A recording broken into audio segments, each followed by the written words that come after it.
This is Decentralized Radio. I'm Tristan. And I'm Ryan. The goal of this podcast is to help educate you on how to live your most optimal life.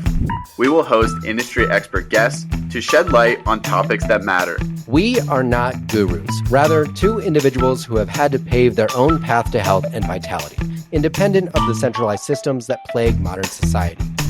Today on the show, we are talking to filmmaker, mechanical engineer, and regenerative farm proponent Brian Sanders, who, in his upcoming film Food Lies, discusses how over the last 60 years, we have all been subject to lies, confounded studies, and manipulated ideas around nutrition and health as a whole. It's a mouthful, so let's get into today's show. All right.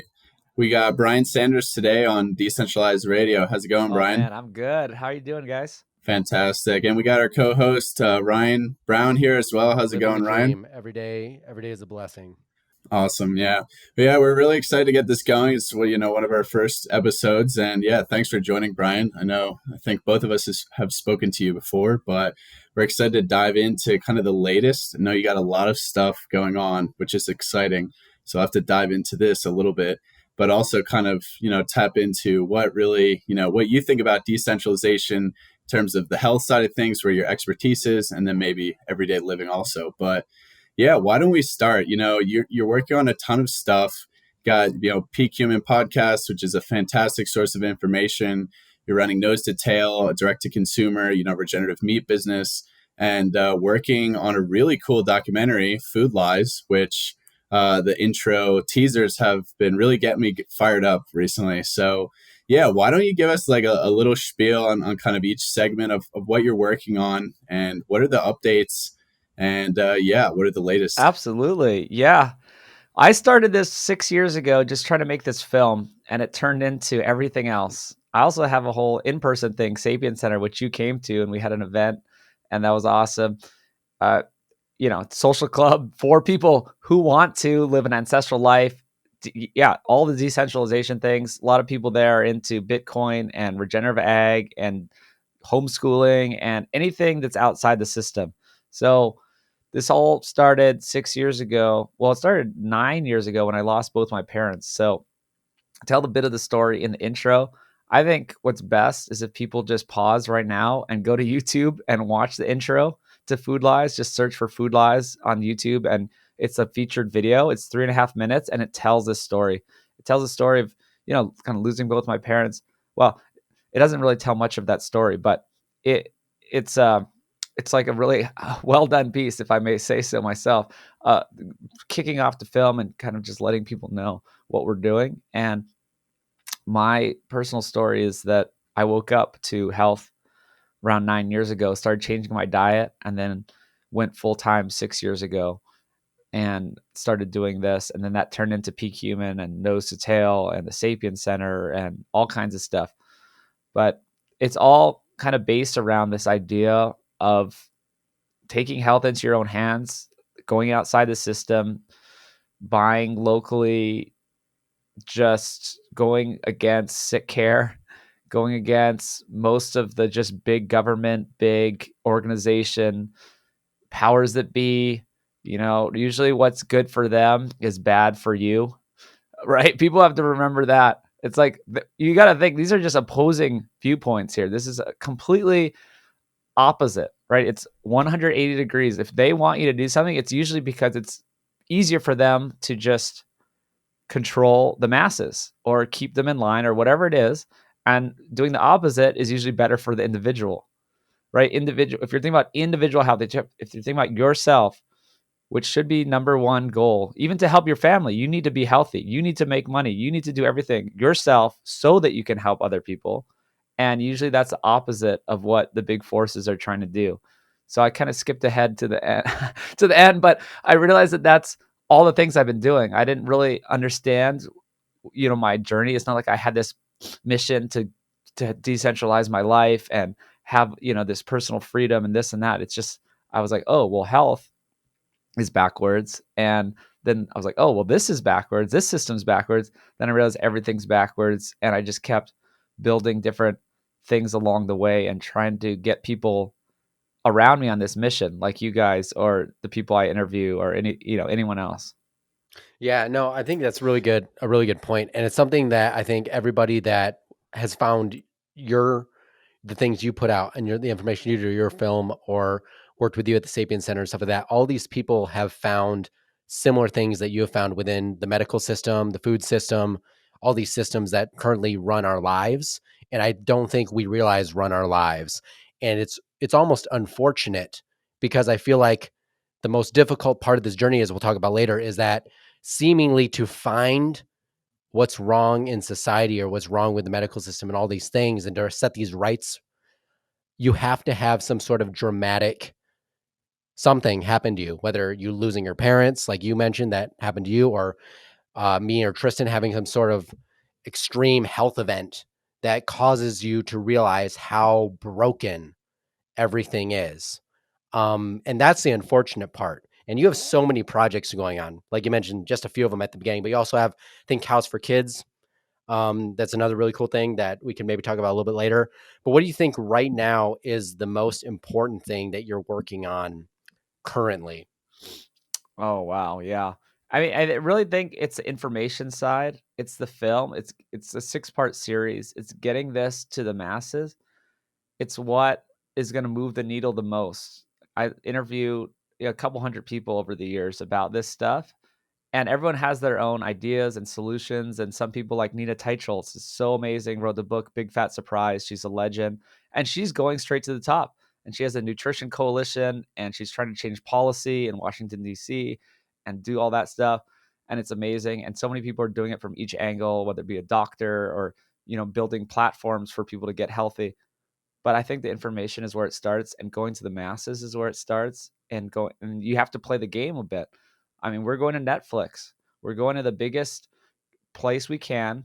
And I don't think they have great content. Usually their content's more woke. They have all this like plant-based stuff. They have the game changers. They have all this stuff that I don't agree with. But they are where the people are.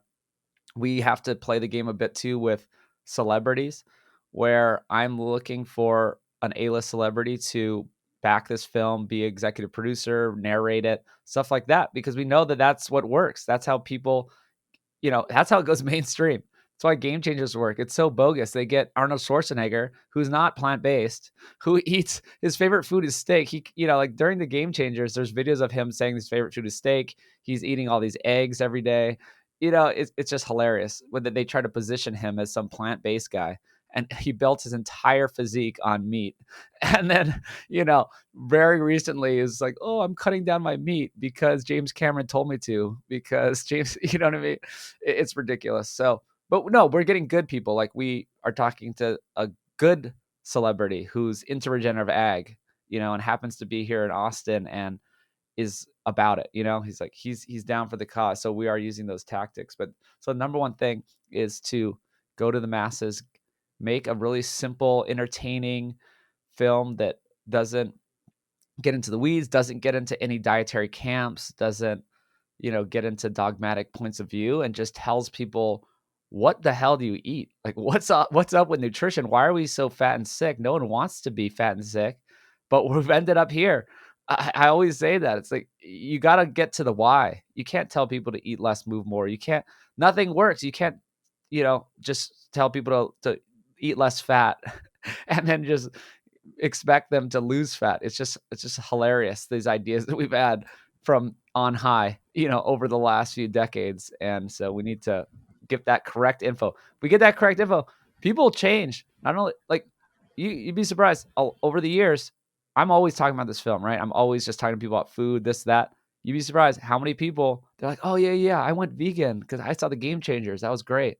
Or like, oh, I saw What the Health, and yeah, I went vegan. This, and I saw Cowspiracy, and I cut out meat. It's amazing what people will do when they watch a piece of propaganda. And I guess we're trying to make the best kind of propaganda, which is true, true propaganda about ancestral health. Yeah, I think that's really interesting. So I've kind of a few comments, questions there, because I think you almost have to, yeah, play into the game. I like how you say that because it's definitely a fact. You have to be a little cringy virally sometimes on social media, and I mean, memes are great. I love you post some excellent memes, Brian. Thank you. I love your stuff, and yeah, I think it's important because especially people have like just a way of consuming information. So what's really great about what you're working on is you're kind of attacking from all fronts, but the movie is so powerful because it's I feel like the barrier to entry is really high, Mm, and I want to hear more about how challenging it has been to bring this actually to the public, because you're saying 6 years, and a lot of these game changers and other documentaries, they have huge budgets, they have already millionaires, billionaire directors, compared to yourself, who is just trying to do this for the good of society. And obviously you don't have the resources that some of these Hollywood people already have. So I want to hear maybe more about that, but at the same time, yeah, it's I also like, what was the perception? You're talking about getting this more notoriety from celebrities, Netflix. Like, have these conversations been going well? Is the attitude of some celebrities and people at these corporations like positive around this mm, subject, or is there some dogma attached? So, yeah, I guess, mhm. what are your thoughts are on those Yeah. topics? So we haven't talked to like the big guns yet. There was South by Southwest here in Austin, and I talked to some people with Amazon Prime. People were connecting me with the Netflix people. So I'm just there. Don't know yet. I know that those people were super fired up and they were really eager to share it. And they said, yes, this is awesome. I have two distribution companies interested in representing me, so they're all about it. They sought me out, so they're the ones you have to really go through. So that's great. I just don't know what Netflix is going to say because people know about Sacred Cow, Dinah Rogers, and Rob Wolf.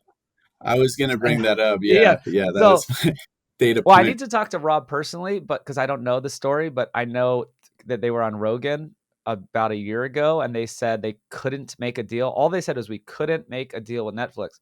So either they didn't want it, or I think they lowballed them. Sometimes I know Netflix does that. It's just first time filmmakers, and they'll do it to me. I'm sure is say, hey, you spent 6 years and all your time and all the crowdfunding money and all your own donated free time. Here's like 50 grand. You know what I mean? Just give some like ridiculously low amount of money and expect you to just take it because they're Netflix. And well, luckily I'm going to have more leverage than that. So, but at some point I am just going to take something, right? I know I'm going to have some good representation and not have to just settle for a low number, but I'm not in it for the money. So I will just do what I can to make it get on Netflix and hopefully not get too screwed. But I also heard that Netflix has some new some leadership changes going on. I think the woke thing didn't work for them, and they found that out the hard way. And now, from what I heard, they're getting new leadership that isn't about that stuff. So, also, it's not. We're not going over the line. We're not saying carnivore. We're not saying anything crazy. We're saying, hey, humans need meat, needs animal foods. The processed foods are the problem. That's about it, and it's just a 6-part series telling people that in 100 different ways. And it's just by the end of it, it's ironclad, it's hitting all the angles, it's evolutionary, it's science, it's new biology, it's new studies, it's everything that it just aligns. It's so obvious. So we're not saying anything that's out there. Everything is proven and backed with studies. uh, so along the way, well, yeah, you talked about barrier to entry. Yeah, I'm understanding why there's no film out there yet that is about this. The only films out there are vegan, right? There's just vegan, and it makes sense because, well, James Cameron famously has $140 million invested in this pea protein company right before he released the Game Changers. There's always stuff like that. There's always the money in the processed foods. There's always an angle with these processed food companies, anti-meat company. All that stuff has a big profit margin, has a big. They thought it was going to be a huge boon, right? They thought it was going to be this big market and everyone's going to make billions. And it's so funny that they're failing now. You see it every month in the news. Beyond Meat failing. This company's going out of business. All this stuff. So that's at least a little bit uh, well, I don't know. It's deserving. It's deserving because it's not true. It's just a way to make money. But so I've watched a lot of the other films out there over the years that are on our side, and they haven't had a budget. They haven't had people that have been willing to spend 6 years of their life for no money. So they are good. I think there's a lot of good films out there. They just aren't very high quality. There was no budget behind them. They weren't on any big platforms. They were also just sort of in this one little camp. It's like, this is the keto film and this is the like low carb film, and we're not doing that, right? We're not going to get stuck in this one way of doing things. The thing we're behind is ancestral health, which is just unshakable. This is just the reality of humans.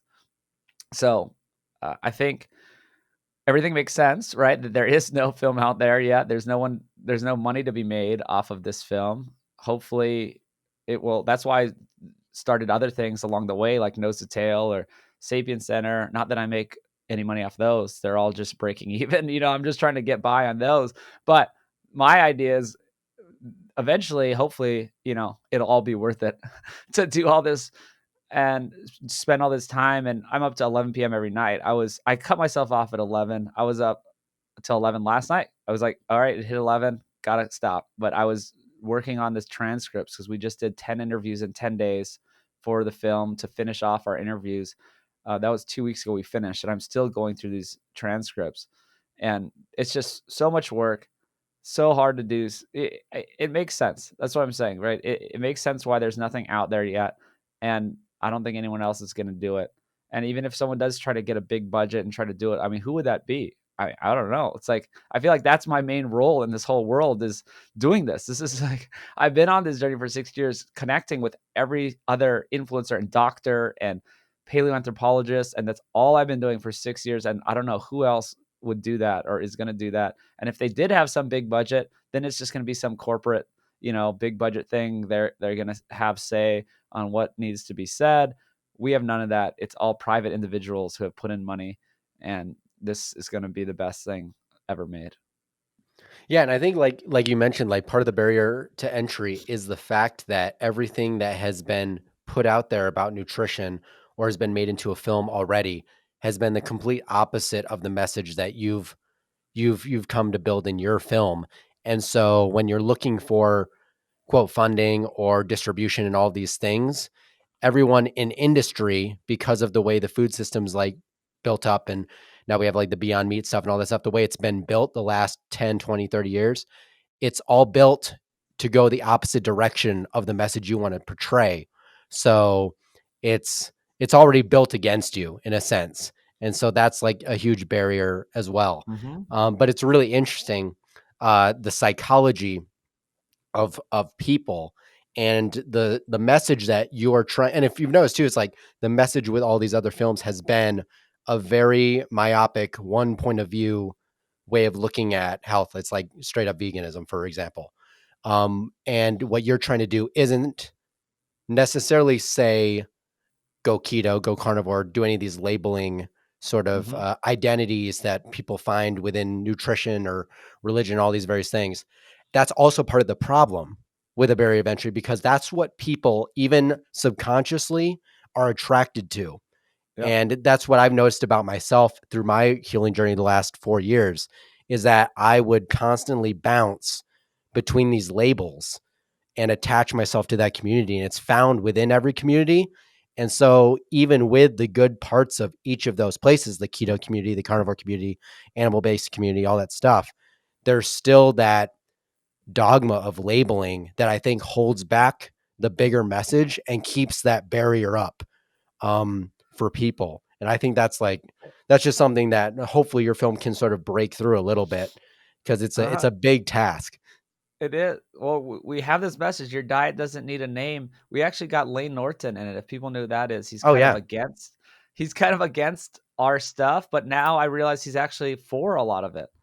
I don't know if he's changed over the years, because I've been talking to him here and there over the years, and hopefully I've influenced him in a small way to come to more of a, yeah, just something that's I think, better for the public and a more solid understanding of food and not just thinking about calories, right? So I actually was just highlighting his transcript yesterday, and he does have some of these messages like your diet doesn't need a name.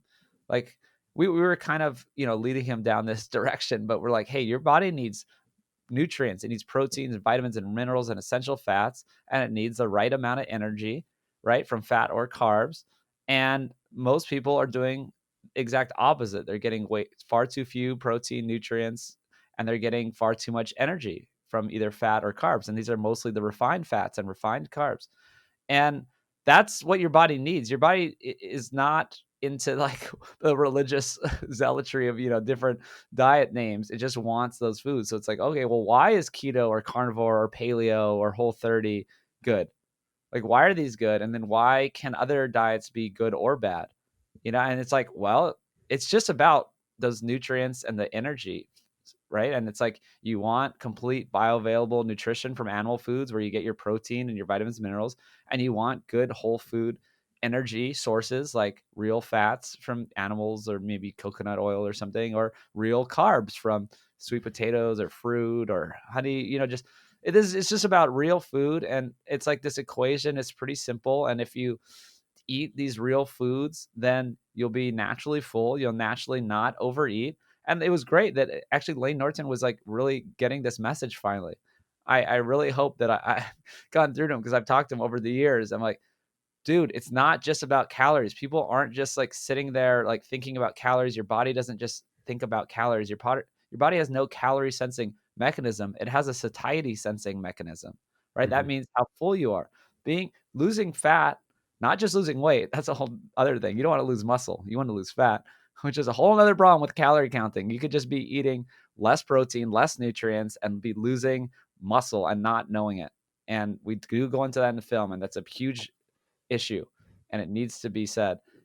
But he now, I don't know if he's just talking to me about it on the film because he knew what we wanted to get from this interview, but he was talking about satiety and about protein and nutrients and less energy, and that it doesn't matter that much if that energy is from fats or carbs. That's why we're not like this keto film. We're not this low Mhm. carb film. It's like, man, you don't need to worry about these things. You need to be worried about avoiding all the refined versions of fat or carbs. You need to be worried about the seed oils and the added sugar, refined grains, like all these highly processed ingredients that are stuffed into everything. And so it sounded like he was kind of echoing that message of to to really win this battle. It is a battle of hunger, right? Your body needs protein and nutrients, and it needs some energy. And if you eat correctly, you will win that battle of hunger. You will win that battle of protein and nutrients and bodybuilding foods. And you can lose the fat by eating correctly. So I hope that makes sense to people. It's like kind of gets into the weeds, but it kind of is this thing you're talking about of like getting away from any camp. Yeah, I mean, I think the diet wars really just need to end. I mean, obviously, yeah, we can talk about like the importance of like animal foods being at the center of your diet, but yeah, I talk about that a lot. I know we've talked about that, Brian. And the reason why I think is just because it's simple, right? It's like I can just do this. There's a Mm-hmm. guideline. Same with counting calories, right? It's like, oh, if I just track this, then I can lose weight. It's like a simple prescription. And I feel like that's what the mass society always needs. They need guidance, but it needs to be simple, it needs to be digestible. And for the longest time, because of all these diets, it just muddied the waters of like, what really should you be doing? And like what you're saying is actually, if you just eat real food, it's quite simple. But then, some people they struggle with, they don't know how to cook, or they just don't Mm-hmm. have access, and Right. we get into this. So then we get to a whole other slew of issues. But I really think, yeah, the film and all this content hopefully moves the needle to the message that it actually is really simple. Like if your food doesn't have ingredient labels and it's just real food, you're going to be in a good spot, because it's going to be hard to overeat those types of foods anyway. And prioritizing animal foods at the center of your diet will increase the amount of, satiety you have after your meal, so you won't overeat. But kind of what I'm curious to hear your thoughts on is like we're talking consumer facing content. How does that compare? And do you think, obviously you're running nose to tail, so you're on both sides of the spectrum. You're on the food producer side, and then you're on the educating the food consumer side of things. Where do you think the biggest leaps and bounds are to be made? And are you seeing more people from the food producer side of things also opening their mind to, regenerative agriculture methods, using less pesticides, herbicides, things like that? How do you tie the two together? And do you think we're making headways on Mm, both fronts? yeah, that's a tough one. I will say for the last statement, yeah, it's super easy to tell someone just to go carnivore. Like that's like I think that's why it works. It's like people don't know what I Yep. do. They're like, I don't know what sapien is, or I try not to call it a diet, right? But Yeah. I think they get confused, and that's why like Sean Baker and Anthony Shafi, like they're like, you know what? We're not even going to talk about grain fed, grass fed. We're just going to be like, just if you replace your processed foods with meat, you will be yeah, healthier, which is it's, true. it's true, but that's But not the yeah, end. That's not the end of the story. But it's really funny though. I talk to my director, editor guy all the time, and he's just like, "Yeah, it's just so simple. If we could just say go carnivore, or just like keto is it. All you got to do is keto." And it's like, no. But people don't know what. Maybe by the end of the film, right? That's why it takes the whole film. But so yeah, for the producer side and all that, I don't know. I think there's just way too much money in on the other side of things. People who have all of their processed products, they have way bigger budget and so to create content, to do marketing, to buy ads, to do everything, they're always going to win. Yeah, I don't even have enough money to make an ad. Like I don't do ads for nose to tail. I've like made my first little ad. I had my sister put skin cream all over her face. It was my beef tallow body care, and I made a little joke, and I spent like $80 like total. That's the only ad I've ever done in like 5 years. And so these other people, they're spending trillions, especially the pharmaceuticals. That's a whole nother thing. I love those montages of the like Anderson Cooper brought to you by Pfizer. It's NBC News brought to you by Pfizer. Brought to you by Pfizer. It's insane. It's insane. And then all the other food companies own everything. Everything for 60 years has been owned by food companies. And so I don't know who's going to make it through that mess. That there's a few people spreading the good information. I love that there's more direct to consumer brands that are like farmers, ranchers that are just actually figuring it out and be like, oh, we just need to do it ourselves. Like there's just some small time people that have been figuring it out. Like there's like Joel Salatin. I mean, he's the biggest example that's kind of made it into the mainstream, but you can buy his meat, or Will Harris, right? With like you can order white oak online, right? And that's what I'm trying to do. I just have to speak for my ranchers. I put my ranchers on a podcast, but you can go on my YouTube and find, it's just like, hey, it's Jessica and Austin. These are the people you get your beef from. Those are the only two people that raise our beef. And so people need to do more of that. And they're doing it in a small way here in Austin. There's people come to the farmers market each weekend and tell their story, and people buy their eggs from them and they get to know them. But these people aren't content creators. There was this lady that raised pigs, and she raised these pasture raised pigs and made her own food. Like she didn't want to use any of the corn, wheat, and soy, this mass produced stuff. She wanted this certain thing, and she had to buy her own grain mill or whatever it was, and grind up her own feed. And I went to her farm. She didn't know anything about business, didn't know anything about social media. All she knew about was raising hogs.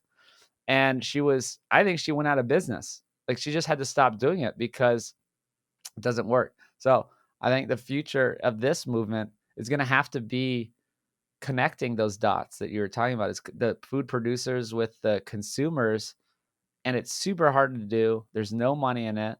The only companies that are doing it have a super high profit margin on a pretty kind of processed product. Not to throw shade at my good friends at Heart and Soil, because they're great, but it's Paul Saladino. It's my other friends. Like a lot of my friends here in Austin work at Heart and Soil. They're great, but I mean, yeah, they have a high profit margin thing that makes a ton of money, and then they have the budget to create really nice videos and do a lot of Instagram and do all this type of stuff. So it's hard. It's just the money. The money rules the world. Yeah, so just to finish this point, so basically what you're saying is you think it'll be more effective to educate the consumers and drive consumer change than at the food producer level. And you think Well, that's yeah, fair to I don't think say? it's ever. Well, it's never going to happen on in the masses, right?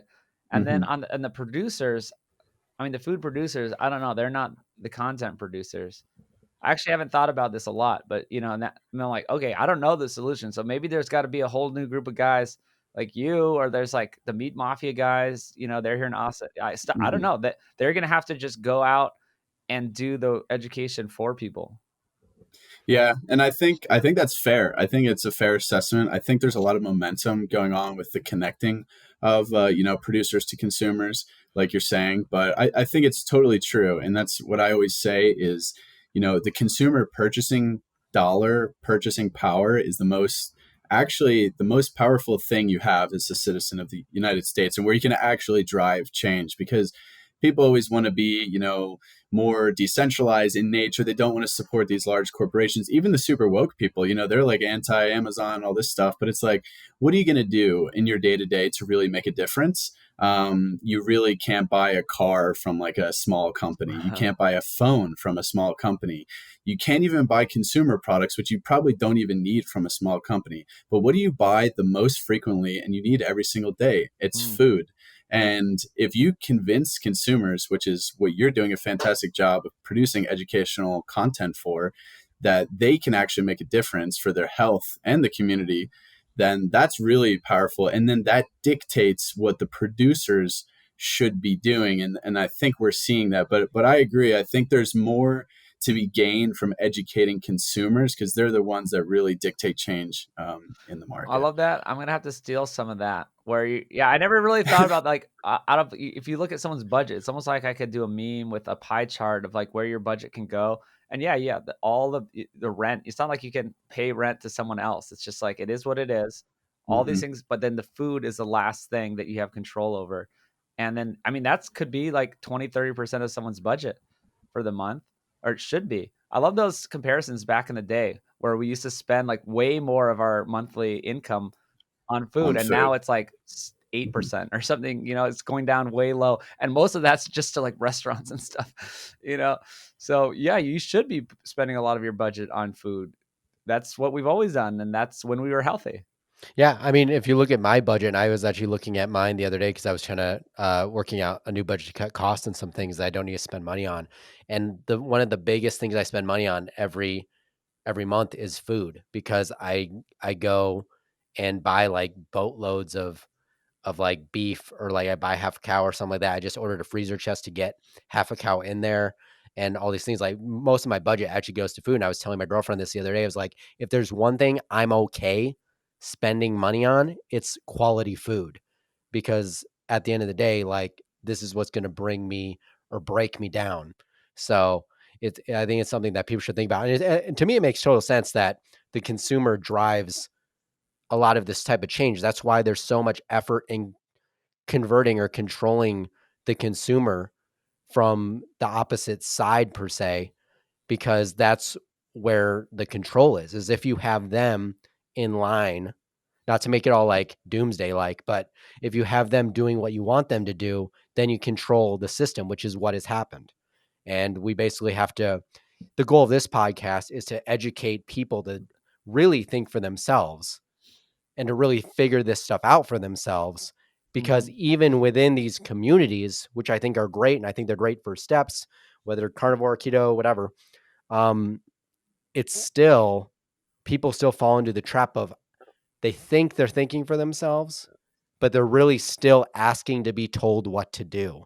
And that's not what I want people to take away from this podcast with you. Is I don't want people to come away from this and be like, oh, I got to do what Brian does every single day, blah, blah, blah. I want them to take bits and pieces of all this stuff and apply that to their life so that they can, decentralize it in the way that fits them. And so like a question that I would have for you, kind of building on all this stuff, is sort of what advice would you give to folks who are trying to leap from their career, like you were an engineer or are an engineer, I should say, and have like completely gone into this health space.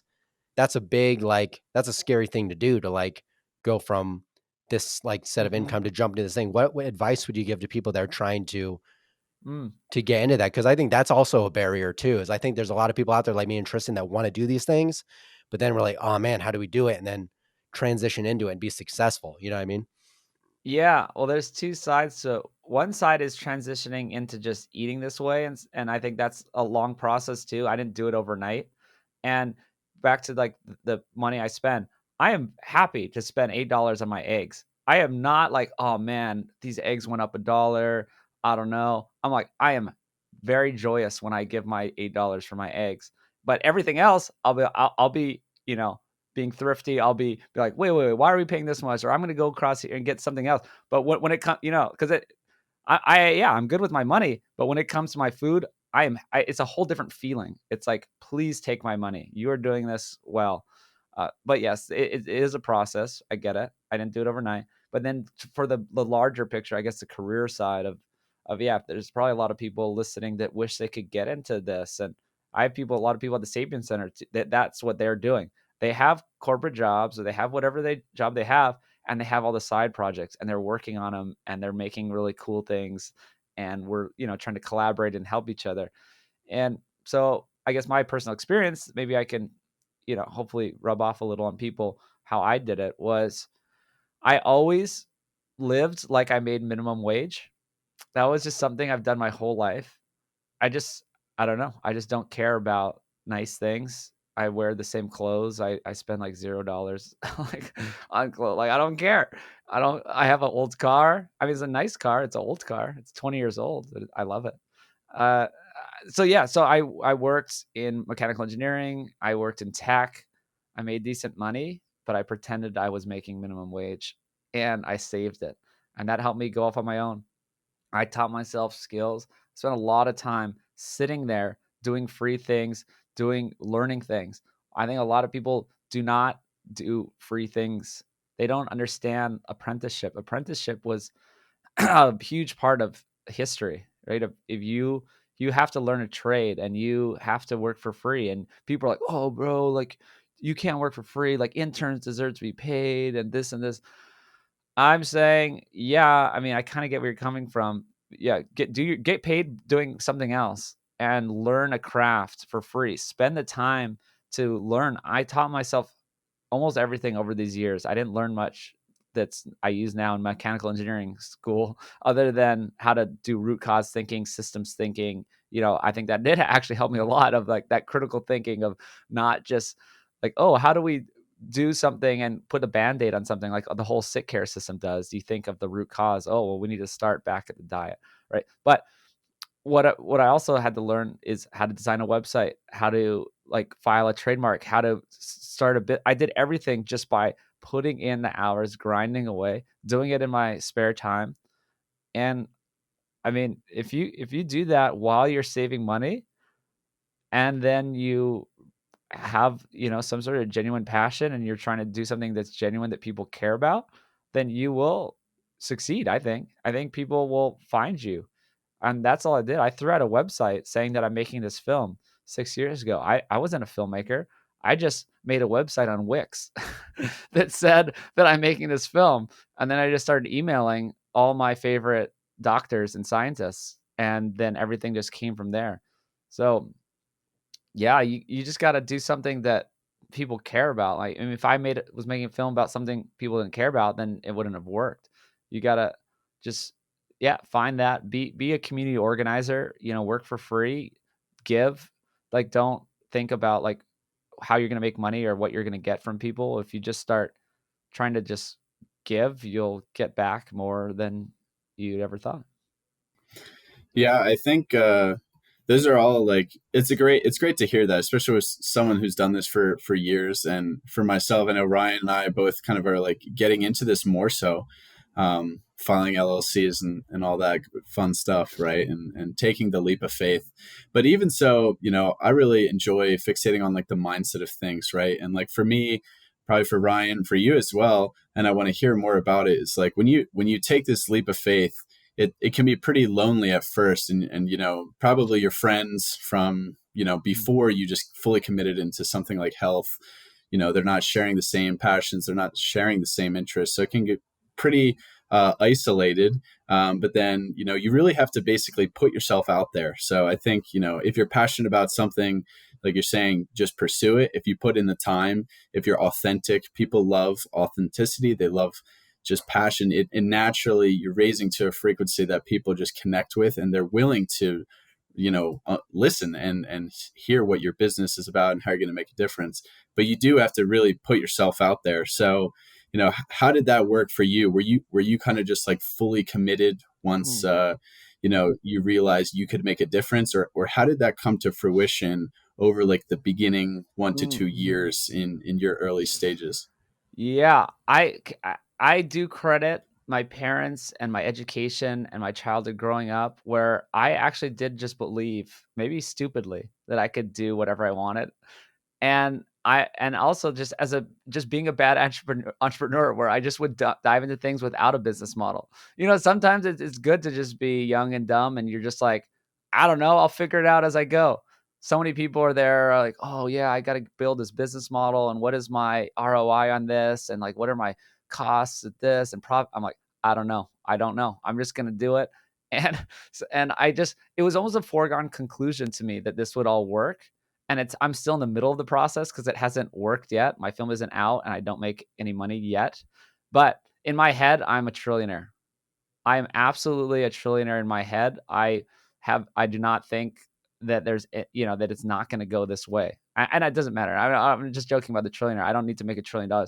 I just, I've skipped ahead to the ending where I have my own land and, the film came out and Nose to Tail was successful and people are, eating a different way and the whole world, probably got a little better. Just, eating a better diet. They got healthier, or at least there's this huge faction of society that rejected all of that. And, which is growing. I think there is this growing group that just is opting out of the normal society and they're gathering in places like Austin. And I see them. So I already see this, right? I'm in the middle of this journey, but I think sometimes you have to be that dreamer and that it's a bit naive sometimes where you just have to jump in and maybe not have the business plan and not have it all figured out, but believe that it can work. Yeah, that's that mindset stuff. I've never was into, say, mindset or like the movie The Secret or manifestation. I never got into that stuff, but I just did it naturally. And I guess I can credit my parents. Yeah, I mean, I went to a good school in Hawaii. My mom was a teacher. I went to this really good school for free because she was a teacher. We went around to all these museums. My dad was pretty entrepreneurial. I was exposed to a lot, and I was just told that I could do things. And so I do think there's something to that too. Like I do feel for the people that grow up in, say, a bad part of the city or a third world country, and they just don't believe that they can do anything more. Right? It's like there's so many people with these limited beliefs and limited outcomes to their lives, and I really do think there's something to that because I kind of did have the opposite of that, and I was set up for success. Yeah, but also I think and today, like, society has become so much more entitled. Like you're talking about the internship thing, right? Like people just feel like they're entitled to something without necessarily putting in the hard work. But they're also kind of the empowerment is an interesting thing to think about because the internet has made so many skills and industries to tap into like pretty easily accessible. And what it comes down to is like you're saying, you really just have to go for it. And you only live once. But the people who are successful like yourself, or you're pretty successful, right? Like you haven't even gotten to that end goal, but you're already Mhm. there in your head, which is fantastic, and that's the way to live your life. But you haven't even thought about this. Like it wasn't even like at one point you just made a conscious decision that you were just doing it. Like you're just going to go Mhm. for it. And you didn't think about, you weren't watching David Goggins on No. Instagram reels or listening to stoic quotes. Like I feel like it's almost become so romanticized and mainstream, like this mindset thing. But at the end of the day, like your actions is what really matters. So I think it's really empowering to hear that story for Mhm. people. And, yeah, I mean, it's inspiring just for me trying Mhm. to get more into like having my own businesses in this Well, that's space. great. And one more little thing on that is I don't think it's impossible for anyone in any situation to come out of that too. Because I understand there are limiting beliefs in your surroundings, but you could be, I don't know, inner city, someone with no money, and you could like edit videos for someone. I mean, yes, I guess you need to get a used computer, but you don't need to even have camera equipment. You don't need to have special skills. Everyone is on the internet these days making videos anyway, right? Or they're learning, it's not hard to learn how to edit like a cool reel. And then you could just start a service, be like, hey, I do reels for you. I don't know. Anyone can do it. So I guess it's just hard for people to take that initiative. What? Yeah. Well. It's actually kind of interesting because, I mean, that's how I did it. I can't even remember the last time I had like a what would be considered like a real job. Like when I was 10 years old, I started making YouTube videos, just stupid stuff with my friends, learning how to edit on whatever the Microsoft like built-in program was. And Mhm. then in high school, started doing a little bit more, went to college, um, took digital media classes, got a degree in digital media. And I learned once I graduated that I could have just learned all of this stuff on my own, fiddling around with it, which is basically what I did anyways. Yeah. And then it's about learning to apply those skills that you gain to create some sort of monetary value for yourself over time. And I think like Tristan, you were saying was that the idea of internship or apprenticeship is really underutilized or almost like gawked at now. And it's all that, not to reiterate points, but it's all that sort of entitlement culture that we live in now. And I took, even within the last year, like a massive pay cut from things I was doing to work with someone I know locally to garner more entrepreneurial business skills to hopefully build my own stuff here now with Tristan. So like it's totally worth it to because skills are priceless. And like you said, everyone should believe that they have the ability to do what they want to do, no matter what from what background they come from. Because I, like you, Brian, came from a pretty privileged background. Like my parents instilled beliefs in me that I could achieve anything I wanted to do. But the person I work with here locally didn't have that growing up, was like a drug addict in his 20s, didn't do anything that he thought was meaningful till his 30s. And that's when he started his business, was in his 30s. And so like there's no time that's too late, is what I want to tell Mhm. people too, is that if you feel like you've missed the boat, that's not true. You just got to find the boat that is right for you. And I think that all that's very possible. Absolutely. But not to shift gears too much, but I would love to sort of, I know we've talked about you a lot, and we're going to talk about you more, a little more personally. We're going to get into Oh. sort of the day in the life of Brian. Mm. And we sort of want to talk about just sort of what is a day in life for you? Like you mentioned earlier, kind of you stay up decently late, 11 p.m., you're on the grind.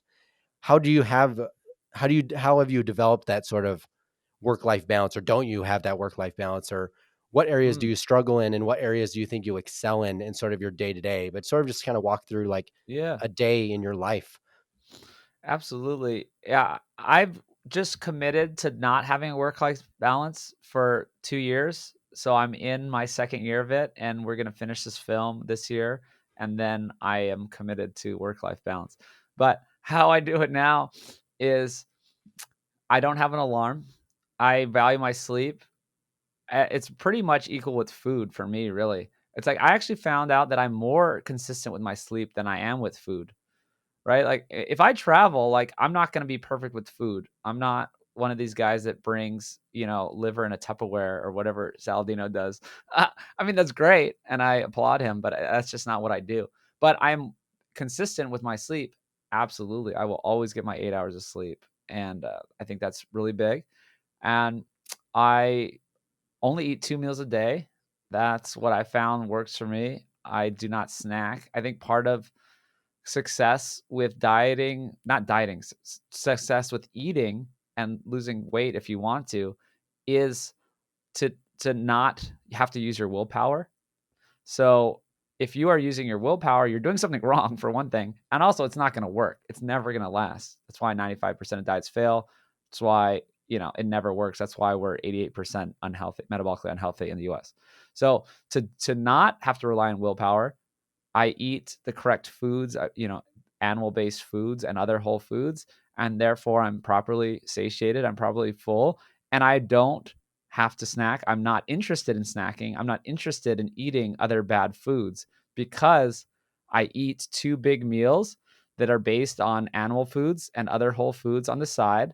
And then I'm not white knuckling it. I'm not craving anything. I mean, I think this is a huge part of my life is that I absolutely enjoy every single meal. Oh, we filmed with my mentor, Mark Sisson, or my whatever, my, I don't know what you call him. I don't know him super well, but yeah, at least, we're semi friends. He is the man. He's 68 years old. He's shredded. He's the healthiest guy ever. His great quote that I just highlighted recently was, enjoy every single bite of your food. He's just all about it. That was like kind of one of his closing messages. I'm like, why is this your closing message? But I get it. This is how you're going to succeed for your entire life.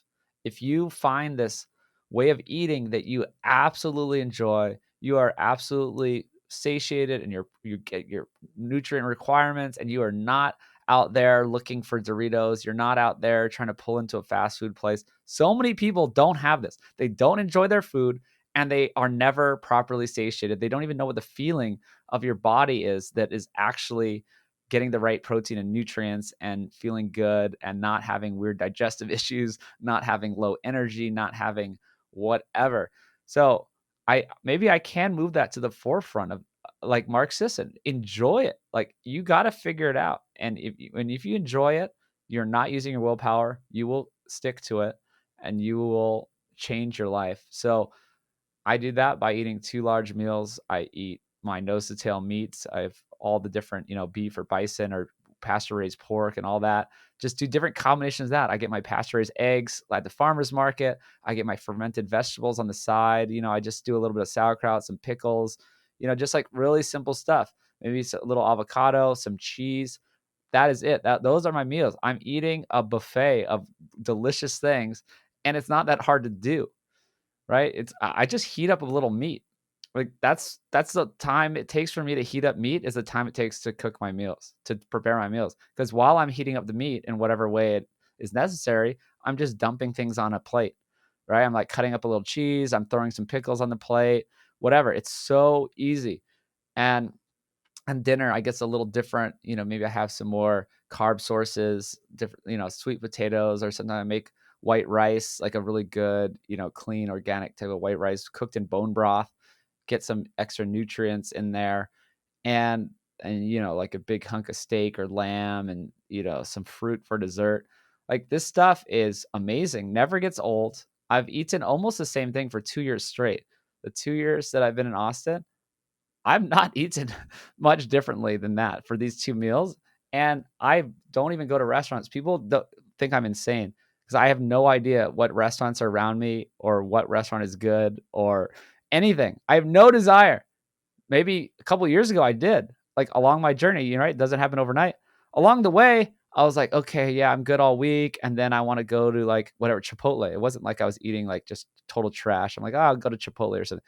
I don't care about Chipotle. I don't care about any of these foods anymore. It doesn't take me willpower to not go to these places anymore. It requires zero willpower to not go to, like, skip these restaurants. I just go home and I'm going to make a better plate of food than anyone's going to serve me. Like, usually even going to steakhouses, I'm disappointed, right? You're like, oh man, I could have made a better steak. Like, come on. And I just paid like $50 for this. So I don't want to go too far away from the question. Daily life, these are like, over all these years, all that I've learned, it's keep it super simple, eat the delicious, satisfying meals, don't snack, get my sleep. I go outside and read around lunch. That's a big thing I like to do. I don't know if everyone can do that, but it's also hard when you're busy. I get it. I haven't been doing it as consistently like lately, but last year I did it every single day almost. I went out, and I got a book. I had different books. I read Tristan's book out there. I did it all. I get out there, read for 40 minutes, 20 minutes on my stomach, 20 minutes on my back, get my sun, right? You find a lawn chair. During COVID, they shut down my pool back in LA. I had to go lie on a median. There was like this grass strip, out by the street. And I just was lying there reading my book. So getting that sun, that outside time, that, reading, like there's, 5 benefits to that. And I mean, yeah, there's like the workout. Like I have a very simple workout. I actually don't lift that much. I have pretty good results for not lifting that much. People have told me I just lift for 25 minutes twice a week using my plan of drop sets to failure using compound movements. I don't want to go into all the details, but it's a very efficient way to work out of doing drop sets to failure, compound movements, and then I'm done. And now that I have the Sapien Center, I do sauna, I have cold plunge, like I have a little extra stuff that maybe people don't have access to, but that's a nice bonus. But it's simple. It's like a simple, oh, and I play beach volleyball on the weekends. So other than lifting twice a week, I just do beach volleyball. And I actually don't do much more. I don't have time for much more. And it's great. You don't need to do much more. I would love for people to do more than that. But if you don't have time, it's not required, I don't think. Yeah, I mean, I was just gonna say a lot of what you said. There was our friend Ryan Carter Livate posted this morning, kind of like get connected with your food. He's like, stop worrying about digestive enzymes and all that. And it's like if people just had a conscious moment to spend, off their phones, and actually think about, not even think deeply, just literally just have a conscious moment when you're eating your food. I think it's really important. I like to say that in general, just getting connected in general with your food, where your food comes from, your community, the nature, like you're saying, you're getting out into the sun, all these things. I mean, we're definitely very similar in that regard. Like I have friends, my roommates' friends come in town. They're like, "Oh, where's a good place to eat?" It's like, don't even look at me. I have no idea. I've been to like 2 restaurants here. I've lived here for 3 years. But really, it's and what I want to get into is kind of like the monetary perspective of things, right? Like eating out has, if you want to compare, like people are saying food has gotten so expensive. We kind of already covered that because we know we value the food that we eat and it's high quality. And if you cook enough, you start getting better at it and you can get a higher quality piece of meat from a local farmer, rancher, and then cook it yourself. It's going to taste better than any steakhouse you go to, and you don't even know where they're getting it from, and it's going to cost $50. So I'm curious, what your perspective is on, how the things going on in our monetary system may influence everything going on in the food system and the health system and in general. I know you're a fan of Bitcoin, but you're obviously focused on running your businesses right now. So I know we've talked about that in the past, but Yeah. yeah, in general. Well, I am a big fan of this decentralization. I actually heard about Ethereum and Bitcoin in 2017 and bought some back then, just a little bit of Ethereum only. I am all into Ooh. this stuff. I'm I'm into Bitcoin mainly. I'm not into all the random crypto stuff. I'm into Bitcoin. Even Ethereum, I'm like, maybe I should just sell my Ethereum for Bitcoin. Uh, I mean, it was good while it lasted, right? I made money over that time in whatever 6 years. But yeah, I don't know. Maybe you can ask me something more specific about it. But I am a big fan. Yeah, I'm just, I guess in general, I just mentioned Bitcoin because I know we've talked about it, but in general, how do you think like the monetary system changes, food getting more expensive, everything kind of going crazy with inflation can affect our food system? Mm. And, you think, how is that going to drive change? Is it going to be Oh negative, yeah. positive? How can people take advantage? I think there's a problem though. There's a problem with our society is that ease and convenience and novelty and hyper palatable foods are always going to be attractive to us. They're not going away. It's actually a huge problem. When we both say we haven't been to restaurants, there's 98% of the people in this world would be like, you guys are insane. You have no fun. You guys are so dumb. How can you do this? I know it. Because I was that guy too, like a few years back. I would probably say the same thing, like, oh, these guys are so weird. But it's so hard to go away from that and get out of the matrix. And it's gonna be hard because all these systems, and it's like the food gets more expensive. So people just have to buy cheaper foods. So they're gonna get even more screwed. So they're like, oh, people, so many complaints on my Instagram, whatever, from the general masses. How can you afford me? I can't afford this. This is way more expensive. Blah blah. Blah. And I semi get it where they're coming from. Well, they're just not educated, right? They just don't know. But they're gonna just go buy the box of mac and cheese because the box of mac and cheese is $1, and the meat is maybe like $5 a pound if you can buy some like cheaper meat cuts. And I'm like, yeah, I get it. It is more expensive per pound or per meal, but you got to look at it in a different way. Sure, people like already know this stuff. It's like, man, if you're eating this way, you're not buying the snacks, you're not buying like Starbucks for $6, you're not buying all this stuff. It can be cheaper, right? Yeah, if you do it right. Like I said, I'm not snacking. I'm not buying all this wacky stuff. You look at other people's cart, it's insane. I'm like, what are you buying? If I go to a grocery store, I'm buying like a couple Whole Foods and I'm leaving. It's like I'm not spending that much more money in the long run. So I don't know. I don't other than people having living this and understanding this, it's going to be really hard to change because the general masses are going to just, as the food gets more expensive, they're going to buy lower quality food. And I don't know what else to do. It's really interesting because you bring up a really good point. I think it kind of goes back to the psychological component of how we've grown up to frame our thoughts around all these things and what's important to us and what values us, and what a lot of cultures like now is constant like dopamine hitting and stuff like that. And that's what these processed foods do, is they hit your dopamine really quick. They spike your blood sugar, you feel really good, and then you come crashing down, you got to do it again. And so it's like a vicious cycle, sort of like using social media and being on social media all the time. It's something that I've found issues with myself, as I get addicted to the dopamine hit of getting a like or whatever this is. But it goes back to sort of that psychological component. And also, like Tristan, you guys were talking about, is like really enjoying your food. I don't think people really even know what they're doing. I think we're mindlessly doing these things every single day. We're mindlessly going to Starbucks and spending $10 every single day, or all these little things throughout the day. I actually calculated there was a point where I was spending $300 a month on just Starbucks. And by removing that alone, I saved $300 that I could put somewhere else or just purely save, because it's not a necessity to improve my life. And I think we live with a lot of these things like door dashing every day, or all these services and these things where we don't have to like go out, or we don't have to cook things. It doesn't have to take long. I think there's a misperception around a lot of this stuff. And you mentioned it earlier, like the amount of time it takes for you to cook is how long it takes to heat up meat. It doesn't take that long. I can cook Right. eggs in 5 minutes and have a really satiating meal that'll keep me full till 3 p.m. in the afternoon. And it's just as fast as heating up a Pop Tart almost. And it's going to keep me fuller far longer.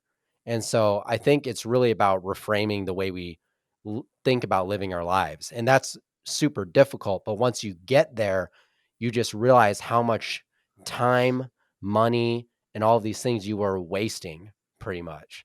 Well, I think people don't like change. This is the thing with human psychology and human condition is you're always afraid of change. It's uncomfortable. And one of my main messages I'm thinking about lately is it's not it's okay, change is hard, but once you get there, it's better. Like once you get there, it's better. Once you get to the point where you don't want to eat at a restaurant anymore, you're far more satisfied. It's better. It's just you got to get do that change. Like it's uncomfortable. Yeah, you get a new job, super uncomfortable, super anxiety inducing, first day and all this stuff. Oh my God, like I don't know anyone here. There's new rules, there's new this. And then a month later, you're like, wow, this job's way better. I got all these friends. This is great. It's like the change that middle part was the hard part. But but once you get to the end, it's better. And if you can convince people of that, then they can make these changes, I think. Yeah, it's just low time preference thinking. I mean, it's like, but it's tough because it goes against everything that, all the societal forces right now. Is like it's shorter mindset, shorter, dopamine hits, and these information cycles are shorter. TikTok is, people don't even look at a video for more than like 10 seconds. I don't even bother writing captions anymore on Instagram. It's like not even worth it. But yeah, it's really tough. And I think that aligns with everything we've talked about today, is this slow time preference. And you're trading, your short-term pleasure, which is what most people are doing, for kind of that medium to long-term gain. And really, if you just get over that initial hump, there's a lot more for you on the other side, is what you're saying. And with food, it's like dollar per nutrient, but all these things, it's definitely an educational perspective. Because if you actually take, like a pound of grass-fed beef, say it's even like $10 a pound, per ounce, it costs almost the same as like a bag of chips. And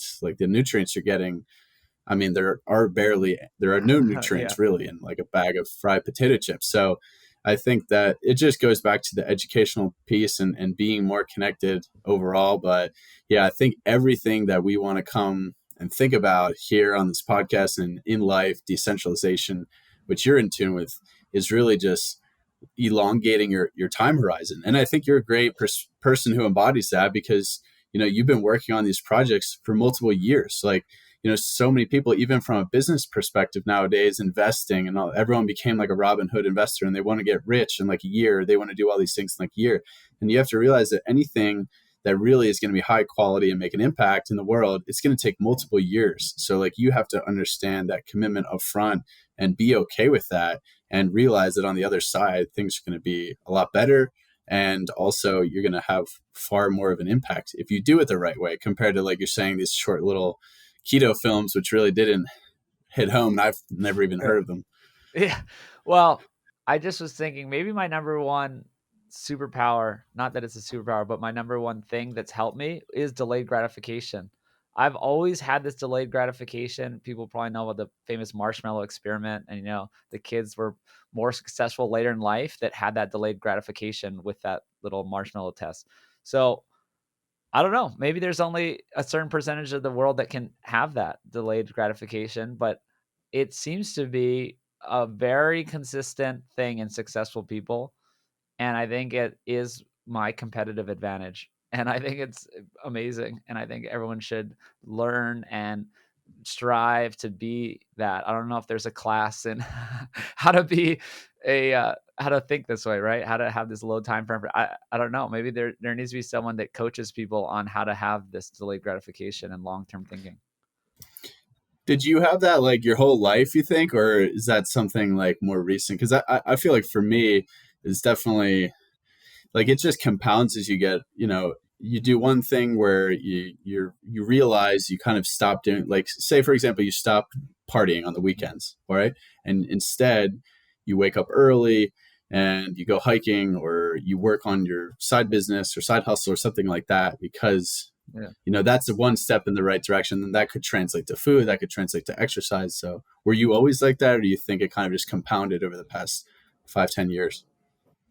I don't know. I think it compounded. I think there's a bit of how I was raised. I think there's maybe a bit of a genetic component. I have no idea.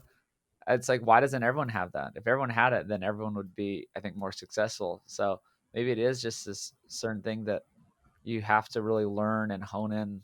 And I don't know. Yeah, I've not had any thoughts on how to help people think this way, other than like being. I think maybe it's just the engineering mindset of, like, you have this mindset too. I think it's like you have to look at feedback loops, right? I think that's what it is, right? It's like some people, they just go around life, they're just like floating like a leaf in the wind, And then the successful people, they're like looking at feedback loops, and they're like, oh wait, I went out to party and then I felt terrible all day and I didn't get anything done, and they don't learn anything from it, and they just keep going. And then successful people, they have more maybe this engineering thinking of looking at feedback loops, being like, okay, well then I did this, and then I actually did more, and I feel better, and I did, got healthier. I don't know. Well, let's make a class right now. Let's figure, like, how do we? I don't know. It is really interesting though, because like if I think about my own life, I'm one of those people that easily sort of becomes addicted to some sort of like routine, or like it took me forever to quit soda, for instance, or like I had a real problem with like my phone. I had to like create timers and stuff like that, where I had to create these blocks for myself. But that's just my personality type. I think how my body is geared. And maybe it's to some extent, I mean, I have an eating disorder history. Maybe it's like leftover inflammation from that, or neural networks that I built throughout my life. There's just so many factors that create the way that we do things throughout the day. And sort of rounding out this podcast, which has been phenomenal for me. I'm just like absorbing Mhm. both of you guys' stuff. I would love to end it on sort of a practical note. What are some practical things that you think people can do right now to start living a more decentralized life for themselves? Like where do we Mm. start? If someone's just like listening to this podcast, what's something they can just start doing right now to free themselves a Y- little bit? Yeah. Wow. Well, I think one of the biggest things is, I think what we talked about before is where you put your money, where you buy your food. And it could just be a commitment that they are going to go this weekend to the farmer's market, right? Like, I didn't do this before. I lived in LA and I didn't even know it was possible. And then I realized I'm going to do it. And then I opened up Google Maps of all places and just typed in farmer's market. And there was like 5 farmer's markets around me. It was crazy. I was like, oh my God, there's one in Santa Monica. There's one in Mar Vista. Like, I could bike to like 4 different farmers markets. And so if you just do that, that is a big step. That is like a big step of where you're putting your money. Change. It's just even the mindset of, yeah, you're talking to your producer.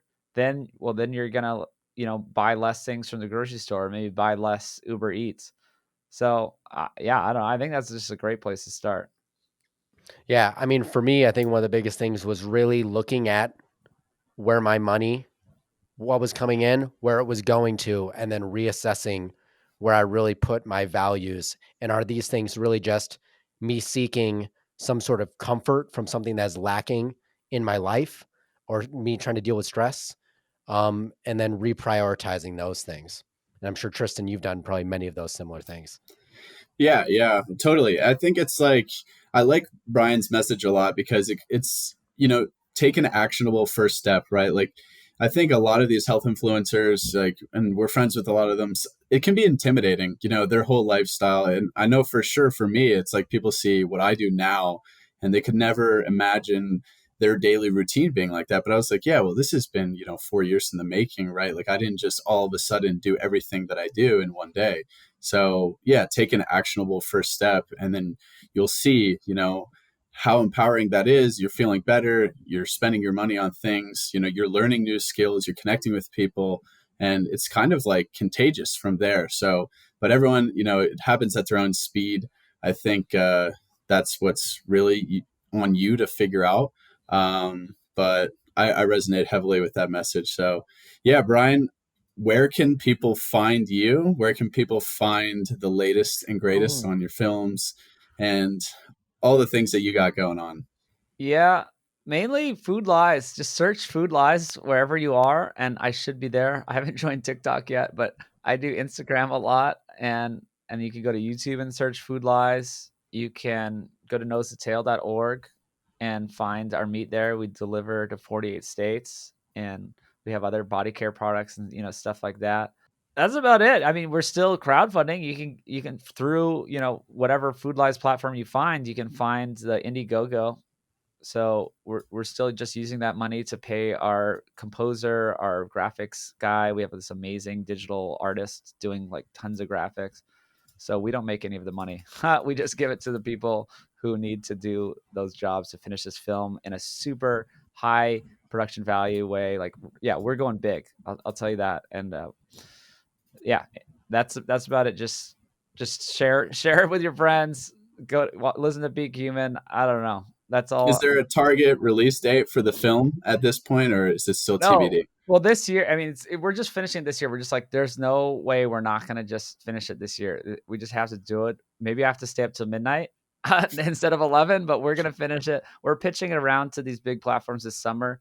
So we're in a sprint now with getting our last interviews and doing all that to get all this new content into the film, getting a couple cuts together and showing it around. So can't tell you when. Also, I don't know. Once maybe hopefully someone buys it, then I don't know. Maybe they take 3 more months to do whatever they do and translate into all the languages. I don't know how it works.